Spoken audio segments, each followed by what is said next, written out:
빌런이 매력적인 이유. 왜 우리는 악당에게 끌리는가? 빌런은 영어 단어 빌런에서 유래한 표현으로 주로 악당이나 악역을 의미합니다. 원래는 영화, 드라마, 소설 등에서 주인공이나 선한 인물에 대적하는 악당을 가리킬 때 사용되었으나 최근에는 더 넓은 의미로 쓰입니다. 우리는 종종 영화나 드라마에서 선한 주인공보다 악당, 즉 빌런에게 더 큰 관심을 가지게 됩니다. 그들이 보여주는 위험하고 비도덕적인 행동에도 불구하고 많은 사람들은 빌런 캐릭터에 매료됩니다. 이 현상은 단순한 오락의 즐거움을 넘어서 인간 심리의 복잡한 측면을 반영하는 흥미로운 주제입니다. 도대체 왜 우리는 빌런에게 끌리는 걸까요? 1. 복잡하고 다층적인 캐릭터. 빌런은 단순한 악인이 아닙니다. 그들은 보통 복잡한 내면을 지니고 있으며 그들의 행동에는 나름의 이유와 동기가 있습니다. 이들은 종종 트라우마, 과거의 상처, 혹은 왜곡된 정의감을 바탕으로 행동합니다. 이처럼 다층적인 성격은 빌런을 더욱 흥미롭고 매력적인 인물로 만듭니다. 단순히 선과 악의 대립을 넘어서 그들이 왜 그렇게 행동하게 되었는지를 이해하게 되면 우리는 그들에게 일종의 공감을 느끼게 됩니다. 예를 들어 조커와 같은 캐릭터는 단순한 악당이 아니라 사회적 소외와 정신적 고통에서 비롯된 폭력성을 보여줍니다. 이러한 복잡한 배경 덕분에 우리는 그의 행동을 무조건적인 악으로만 판단하지 않고 그 내면에 숨겨진 고통을 함께 느끼게 됩니다. 2. 규범을 깨는 자유로움. 빌런은 사회적 규범을 깨고 자유롭게 행동합니다. 이들은 법과 도덕을 넘어서 자신만의 길을 갑니다. 우리는 일상 속에서 법과 규칙에 얽매여 살아가기 때문에 이런 빌런의 자유로운 행동에 일종의 대리만족을 느낍니다. 그들이 사회의 제약을 넘어서서 자기 뜻을 펼치는 모습은 금기된 행동에 대한 호기심을 자극하며 우리에게 금지된 것을 보는 즐거움을 제공합니다. 그렇다고 해서 우리가 빌런의 악행을 찬양하는 것은 아닙니다. 그들의 파괴적인 행동을 통해 우리는 자신의 한계를 확인하고 규범 속에서 벗어날 수 없는 자신을 돌아보며 그 이중적인 매력을 느끼는 것입니다. 3. 카리스마와 힘에 대한 매혹. 많은 빌런들은 놀라운 카리스마와 지능, 힘을 가지고 있습니다. 그들은 단순한 폭력 행위로만 나아가지 않고 전략과 설득력으로 주변을 조종합니다. 예를 들어 어벤져스 시리즈의 타노스는 비록 우주를 파괴하려 하지만 그 과정에서 철학적인 논리를 펼치며 자신의 목적을 정당화합니다. 그의 카리스마는 강력한 힘과 결합되어 관객들에게 강렬한 인상을 남깁니다. 사람들은 이처럼 강력하고 자신감 있는 빌런에게 매혹됩니다. 그들이 가진 힘과 영향력은 우리가 현실에서 쉽게 접할 수 없는 것들이며 그들의 당당한 태도는 일종의 매력으로 다가옵니다. 주인공보다 빌런이 더 큰 존재감을 발휘하는 이유도 여기에 있습니다. 그들은 자신의 목표를 이루기 위해 어떤 수단도 마다하지 않으며 그 과정에서 보여주는 확신이 사람들을 끌어당깁니다. 4.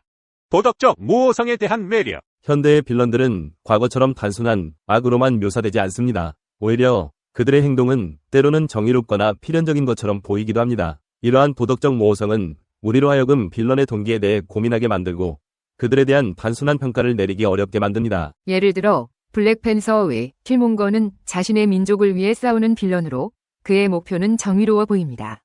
이처럼 선과 악의 경계가 모호해질 때 우리는 그들에게 더 큰 흥미를 느낍니다. 왜냐하면 그들의 행동이 우리에게 단순한 악행으로만 보이지 않기 때문입니다. 그들의 논리와 철학이 현실의 복잡성을 반영할 때 우리는 그들에 대해 더 깊이 생각하게 되고 그 매력에 빠지게 됩니다. 5. 자아 발견과 반면 교사의 역할. 빌런은 종종 우리가 마주하고 싶지 않은 그러나 피할 수 없는 인간 내면의 어두운 면을 상징합니다. 이들은 탐욕, 증오, 복수심 같은 감정을 겉으로 드러내며 우리가 억누르고 있는 감정을 대신 표현합니다. 그들을 통해 우리는 자신 안에 숨겨진 욕망과 두려움을 직시하게 되며 때로는 이를 통해 자아를 발견하기도 합니다. 또한 빌런은 우리가 피해야 할 교훈을 제공합니다. 그들의 비극적 결말은 우리가 선택하지 말아야 할 길을 제시하며 이를 반면교사로 삼을 수 있게 합니다. 그들의 실패를 통해 우리는 정의와 윤리가 중요한 이유를 다시금 상기하게 됩니다. 결국 빌런에게 끌리는 이유는 그들이 단순한 악역에 머물지 않고 복잡한 내면과 매혹적인 특성을 지닌 캐릭터들이기 때문입니다.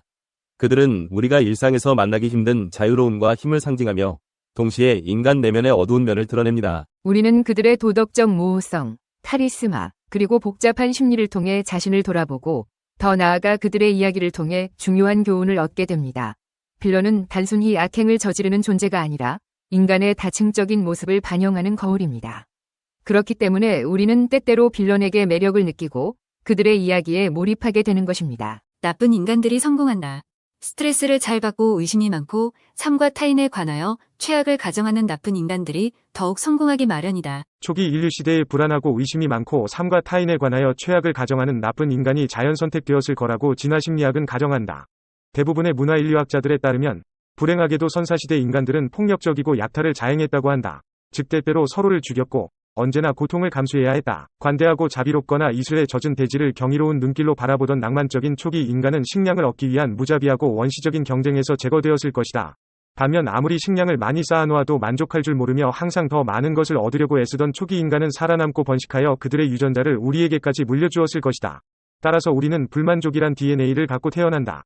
왜냐하면 과거의 불만족은 생존 전략이었기 때문이다. 옛날의 스트레스는 우리 조상들이 멀리 숨어있는 육식동물을 더 잘 보거나 적들이 다가오는 소리를 더 잘 듣도록 자극했을 것이다. 따라서 아마도 적자 생존이라는 경쟁에서 앞서 나간 사람들은 바로 스트레스를 더 잘 받는 호모 사피엔스였을 것이다. 진화론적 관점에서 볼 때 우리는 주변 환경에 대해 불행하게 느끼도록 만들어져 있다. 코티솔이라는 호르몬이 인간의 몸속에 널리 흐르고 있다는 사실은 이 점을 암시한다. 코티솔이란 무엇인가? 그것은 스트레스 유발 호르몬이다. 더 일반적으로 논하자면 스트레스는 삶의 요구를 처리하는 메커니즘이다. 연구에 따르면 성공하거나 소득이 높은 사람들의 신체는 다른 사람들보다 더 많은 코티솔을 분비한다. 지위 때문에 받는 압박감이 스트레스를 유발하는지 또는 더 민감한 스트레스 반응 때문에 그들이 지위를 획득했는지 단정하기는 불가능하다. 하지만 덜 성공하거나 소득이 낮은 사람들 역시 압박감, 특히 돈에 대한 압박감을 받지만 성공한 사람들보다 적은 스트레스 반응을 보이기에 성공하는 인간들은 어떤 방식으로든 스트레스의 도움을 받아서 자본주의의 혜택을 많이 받을 수 있게 진화된 종족이라고 추측하는 것이 옳다. 유용하게 보셨다면 검색창에서 성필원으로 인물 검색 부탁드려요.